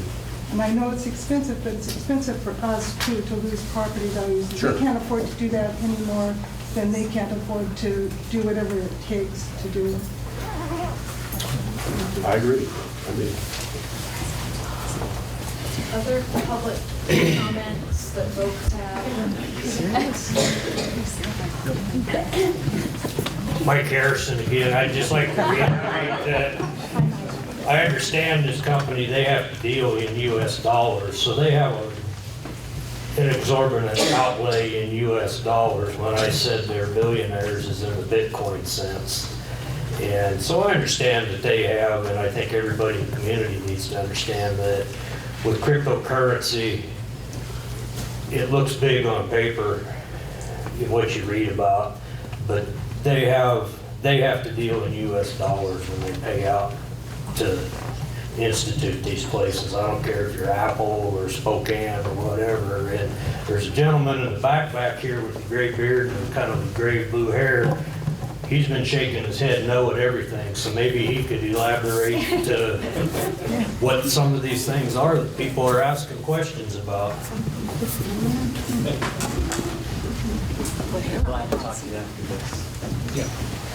Bert, you have public comment? Yeah, I got Bert, two didn't you things. use the microphone? We can't hear you, Bert. Rules are rules, okay. Follow the rules. You only have 2 minutes. I've only got 2 minutes, okay. We start the timer. My name's Bert Caldwell, I'm a member of the council. All right, one, I want to thank Steve again, done this a number of times, for coming to the meetings and explaining what's going on. Jason, we're glad to see you here, all right? From a personal standpoint, and I am a landlord, absentee landlord in multiple states, in fact. Steve's done a great job. It's not his problem, it's yours. We would love to see you at more council meetings and just talk to us, okay? We would like to have a representative of the company, okay? And for what it's worth, folks, Bitcoin lost 60% of its value last week. So people that bought it the week before aren't millionaires or billionaires. They're hurting. All right? It's like an investment in almost anything else. We want to get the noise settled. All right? That's it. Thanks. Other final public comments? Speak now or forever hold your peace until next month. I got put on the spot, so I got to come up here. So again, my name is Jason Vaughn. Just a little background on me. I'm a local guy from Missoula. I just started here at Project Spokane the first of the year. So I'm very new here, and I'm just starting to get my senses of what all's going on in this business and everything. So I will definitely be here at any future meetings and stuff regarding this. You know, this is one of our top priorities, is getting this taken care of. Right now, the roof is a safety issue for us, changing out fans. But as soon as that is done, we're going to start working on that, and then hopefully these fans, you know, will be a solution that we're looking for. And if not, you know, like Steve said, we're going to continue to try to do whatever we can to mitigate the issue. Nobody wants it there. You know, we don't want it there. So it's, I will do my best, you know, as a speaker, you know, to talk with everybody and hear everybody's concerns and work with, you know, people like Sean or whoever we have to in order to do that. And, you know, as a business, we do try to look at cost-efficient ways to do things. So, you know, the water cooling issue, you know, I personally am familiar with Bitcoin from before I started working here, which is one of the reasons I came to work here. And I've looked into some of those things, and I know it's a lot more expensive than air cooling, and maybe that is something we end up having to look at. But at the same time, we're also a business, and we have to make sure that we're making money and able to pay our employees and everything. So I understand the issues at hand, and you know, I understand everybody's concerns, and I assure you we are definitely working on trying to find a solution that works for everybody. So.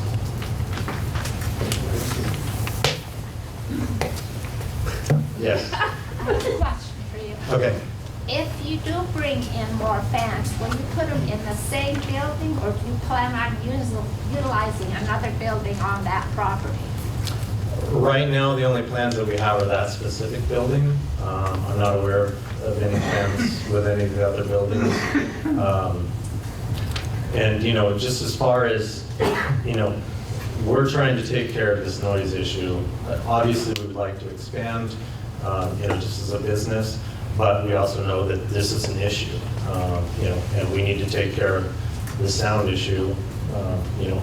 And if we're going to expand, it's not like, you know, they're saying that there's going to be, we don't know how many servers are going to be. We would like to grow as a company. And with that said, it's not like next week we're planning on dropping in 30,000 more servers and the sound's going to go up, you know. Just like most other businesses, we would have to scale up to where we're wanting to be. And again, the fans, we're hoping are going to take care of this issue, and we will work around whatever becomes of that, whether we're hoping positively that that's going to take care of it, and we'll see. And obviously this is going to be an ongoing thing, you know. Hopefully the weather clears up and we can start changing fans out and we can see the difference or not. And obviously we're going to hear from all of you. You know, we can put meters up and things like that to find out what kind of decibels we're getting, but ultimately it's going to be you folks that are going to be letting us know if it's affecting you still, or you know, what the reduction is, if it's acceptable or whatnot. So. One more question. Jason, since you said you've only been here since January and you're new, what about, would it be possible that the owner come down and next meeting and talk with us about his plans and I can certainly reach out and ask that. Okay. You know, the owner is a very busy businessman all over, so but I can definitely reach out and see what we can. I think it would be important. Can do about that. So. Thank you. You're welcome. One last one. Because you didn't come up during public comment, I'm going to let you.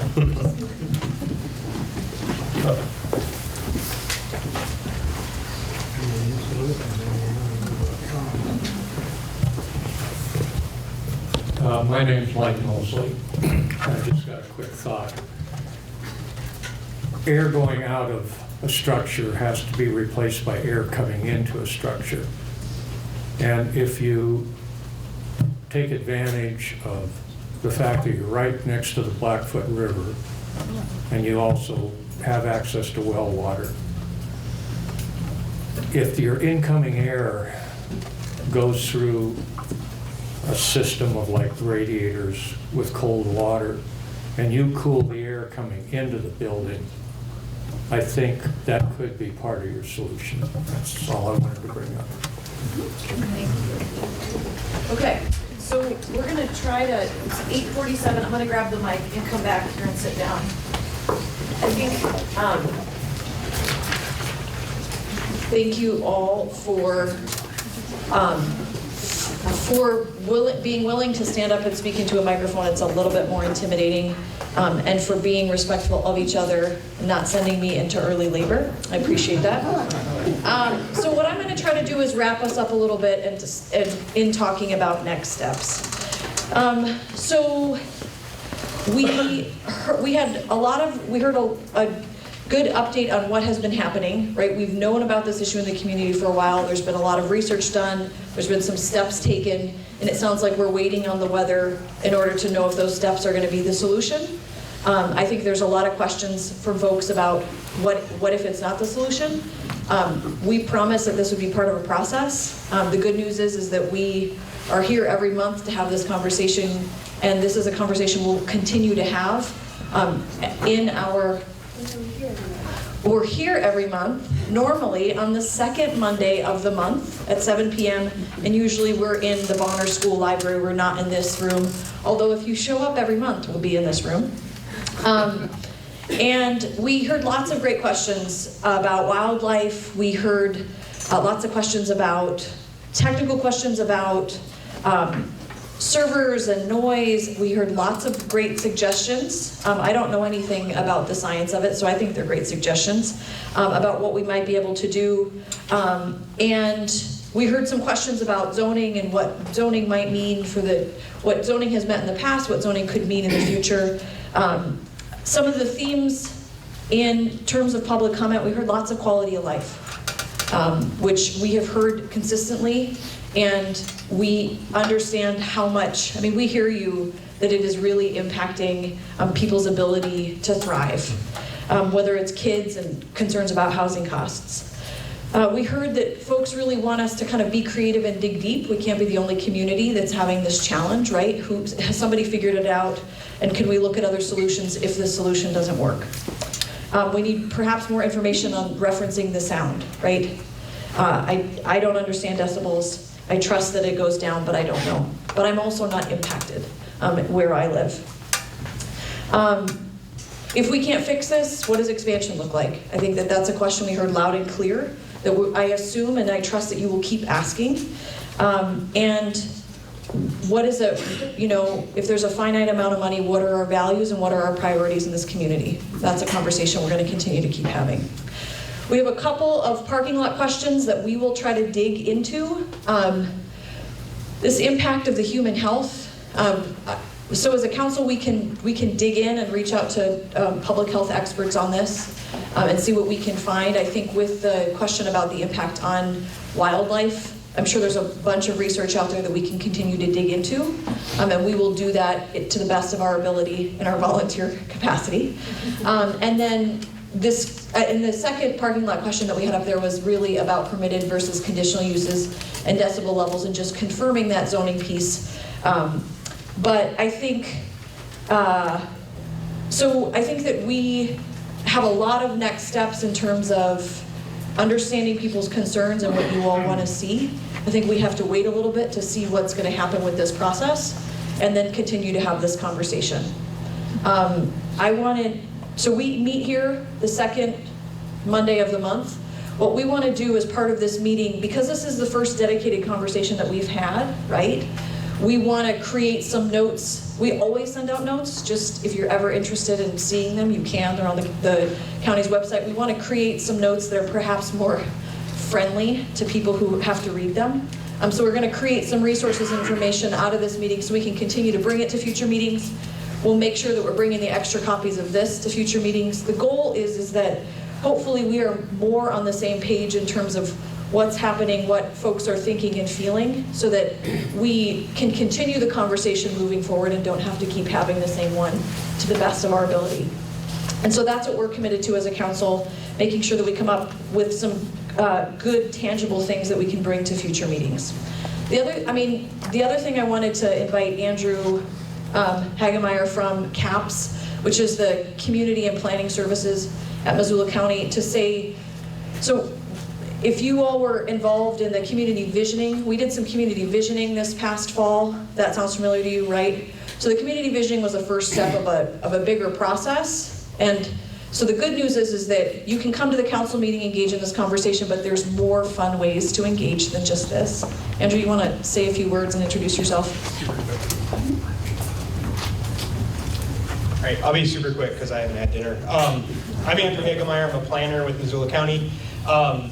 I have to make a confession that there was a comment earlier about the council getting scolded. That was me that scolded them about trying to keep the meeting in line, and you guys did a fantastic job. So thanks a lot about running a really, really smooth meeting. So yeah, if you came earlier this summer, we had a bunch of visioning sessions about what Bonner, Milltown, West Riverside, what we wanted it to look like in the future. And we created this vision statement. It's up on the Community Council's website now. That was actually the first step in a multi-phase project that we're coming into the second step, which will actually be looking at the land use map for this community. The land use map is a visual representation of your community's vision and policy. So it is a long-range planning tool. It designates things like use and density. It's not zoning. It's not a regulatory tool. It's a guiding document. And so it's a really important step in when we talk about what we want Bonner, what we want West Riverside, what we want Milltown to look like. When we talk about the potential in the community, Ryan, you mentioned that earlier, what you see in the potential, and so this is when we draw it out. This is when we put it down into a map. So it'll be a really fun meeting. We're going to do it sometime in March. I thought the visioning session was fun. Yeah. We'll have it sometime in March. We don't have a date yet, but we'll be having it very soon. We'll try to get the word out as much as possible when we set the date. So please come. It's really, really important. So that is a separate conversation than this one, right? But these are all obviously linked in terms of what the community that we want to live in and the community we want to see in the future. So hopefully, if this is your first time here, it's not your last time. A couple final things. We really, really want to make sure that we're capturing people's experience on the map. So if you didn't put your dot on the map, please put your dot on the map. If you're green, great. If it doesn't impact you, we also, I think, want to know that as well. So if you're not a red dot, please still put your dot on there. So this is a resource that we're going to continue to use and to bring to future meetings. What usually happens is you all tell us an obscure address that not everybody knows, except folks who've lived in the community for 70 years. You win the prize. So it's helpful for all of us to understand kind of where people are coming from and what their impact looks like. So please do that. And then finally, I want to thank our elected officials who came and had this conversation with us. We appreciate you being here and participating in this conversation and hearing directly from folks. But most of all, I want to thank everybody from the community for coming. It is an important conversation. It is sometimes hard to have hard conversations. This isn't our first hard conversation in this community, I've been told, right? This is one of many. But this is a process that if we continue to show up and participate, we can keep having this conversation. And everybody is talking about solutions, and that's what, as much as we can in our capacity as the council, are going to keep building agendas and creating opportunities for folks to express what they're thinking, feeling, and what solutions look like for them. So I have two final comments. Actually, I just have an announcement to make that's unrelated to Bitcoin. Do you want that now?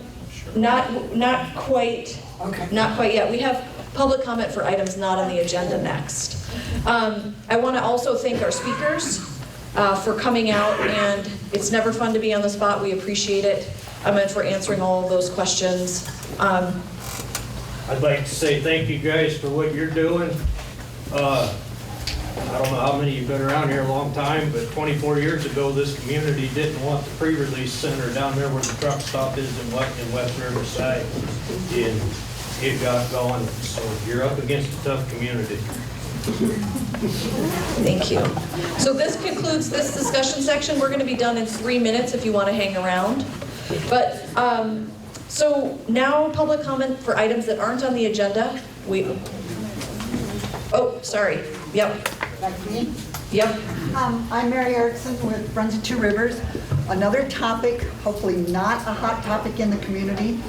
On March 11th at Our Savior's Lutheran Church, we and some other entities within the community and from Missoula are going to be hosting a Firewise seminar. That'll be about 2 hours long. We'll have lots of help and advisors in on how to as much as possible, fireproof your property and your home, not only with consideration for saving your property in the event of a wildfire event, but also looking out for your neighbor. I can speak to my neighbor who used to rake all of his pine needles down against our fence, which is right above our hay barn. And there was about 8 feet deep, 6 feet wide of pine needles, 50 feet long, which did not look like a good plan. And we talked into letting us pull the fence and, pulling all that out of there so it wasn't a threat to us. But there's a lot of things you can do that are completely inexpensive. A lot of things that you haven't even considered probably, such as the vents and the eaves of your house, whether it's an event that'll suck an ember in or one that will repel that ember, because embers can fly for a long ways in front of a fire. Please plan to attend that event. We'll have more information out before it happens, but March 11th, and we'll be meeting at Our Savior's Lutheran Church, so it'd be great to see a bunch of you there. Thanks. Other public comment for items on the agenda. We're going to go to Judy, and then here, and then there. So I'm going to use the microphone because I want all of you to hear this so that you can come. On February 18th, the next History Roundtable is going to be held at St. Anne Catholic Church. It's going to be a little bit different from any program we've had before, and I think it's going to be really enjoyed by a lot of people. It's making certain it goes on. The prose and poetry of Bonner and the Blackfoot. And Kim Brigman has put together a series of writings from writers who experience the unique nature of our area, starting clear back from Meriwether Lewis. And some of the other authors, Richard Hugo, Paul Zorzinski, John H. Toole, Norman McLean, Michael Moon, Onyx Smith, and that's just a few. So I hope you can come February 18th, it's a Sunday at 2 at St. Anne. Thanks. And be loud or I'll make you use the mic, okay? Oh, I've got a voice. She's loud. So for months, I have actually thought of putting together a community-wide potluck. Gary Matson has kindly donated the Red Barn, or is going to help me get that. So make sure that you are on that email list so that when that happens, it's an opportunity to get to know your neighbor, get to know your community, whatever. Have some burgers, bring some food. Nothing builds a community like food. So please keep that in mind. Get on that email list and come to the council meetings. There's only 5 of us usually. What's the date on that? What? What's the date? We haven't decided yet. Gary and I got to get together. And we will, so we'll make sure you'll let us know. We'll announce it at a council meeting. Summer so the kids can go out and enjoy it. And also just to plug the council's Facebook page, that's the kind of stuff we'll also try to post to Facebook. So if you like the social medias, like us too. And mine's actually a question. You said the council meetings are normally on the second Monday, so will you guys be having one next week on this topic, or should we look for a different special? Nope. So we had the meeting this month was on a special date because all of our county commissioners have to go out of town to a conference, I believe, next week, so we wanted to make sure that we can invite them and they could be here. We're not meeting next week. We won't be here. Our next meeting is going to be March 12th at 7 p.m. In the library. Other public comment items not on the agenda? Yeah, Dave Strohmeyer, one of your 3 county commissioners. I just wanted to thank everyone for coming out tonight. I think we've heard a lot of good comments. I want to definitely thank the community council for the great work that they do. We've got 7 community councils spread out across Missoula County, so these folks really are the boots on the ground that allow us to hear from you all the concerns in your communities, and what we're discussing and grappling with tonight is not completely unlike what we hear in other community councils, and that is how to balance economic development with quality of life and not degrade your quality of life in the process. So I really thank all of you and look forward to coming up with a creative solution. Public comment items not on the agenda? I'd like to ask county commissioners if they'll be here on March 12th with follow-up what they found out.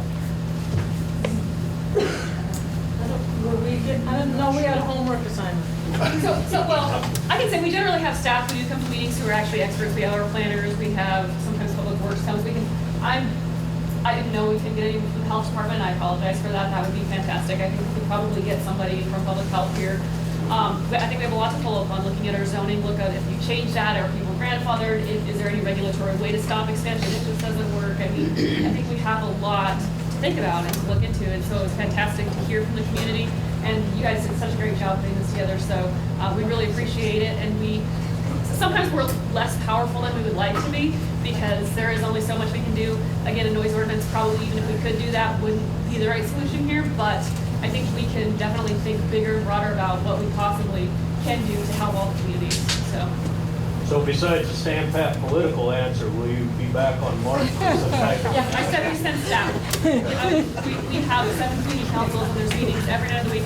I have a 3-year-old and 5-year-old. I can't spend every night until meetings at night. I'd love to though, but that's why we have these community councils. You choose to be in that position. You can come to my office any day. You can come talk to me. You can call me. You can email me. I do choose to be in this position, but I can't be awake 24/7 and coming to 2,000 meetings. Mike, we do care. Let me say that Andrew is here every time, at every meeting, and he communicates directly from us to the commissioners and back to us. Sometimes we don't like what we hear, but you know, what can you say? It's a good communication. And he's here every month, and you know, when the commissioners come up with something, they're going to send it back through Mike, and we'll hear about it. There's no doubt about that. So I don't think we will be here next month, not because we're not interested, but rather, I don't think there will be anything that new. We got to give this time to get the things on there. The one thing that I did mention to Andrew as we were sitting here, as the gentleman from the university spoke about potentially students to look at wildlife, I think there's probably also some opportunity for someone from the university to help look at the effects on human health, because I'm not sure that we have anybody in the health department that's an expert on that. But just like after the fires in Seeley Lake, we worked with the university to send students up to interview folks about the impact of the smoke on their health. This is a similar thing. And I think that probably the school is a prime example of a place that we just might even want some anecdotes from teachers, or you know, are the kids more antsy than usual and that kind of thing. So I think that those are 2 of our opportunities. We also, just so you know, the commissioners have over 30 advisory committees. We have 7 councils that are elected by their own communities, but they're advisory to us. We have over 30 boards that we appoint. Some of you are on them. So, you know, from leads to everything. And the reason we appoint is we believe in a citizen government. And it gives us input from folks that are maybe a retired expert in the field or somebody that's interested in that. And that's really important to us. But we can't be at everything every night. We try to make sure that we're in the community when there's something important thank you for changing the meeting, because we do all have commitments next week. So we won't be here every time, but we're here off and on when it makes sense. Or we try, what we do try to do with community councils is that we each go to a community council meeting, even when there's not anything that we've been asked to come and talk about, so that we can go to those 7 councils. We each usually make all 7 at least once a year. Thank you. Thank you, commissioners. We appreciate it. And our faithful representatives who, and Senator, our state delegation who heads to Helena, we appreciate you hearing this conversation and being here. Okay, so agenda items for March. So we will continue to have this as part of, as a discussion item on our agenda for the future, period. We're also going to have Deborah Bell from the Missoula County GIS talking about building permits and some new resources with GIS. And she's going to demonstrate how to use that. And our next meeting is March 12th at 7 p.m. right down here. And with that, all in favor? Aye. Thanks for coming.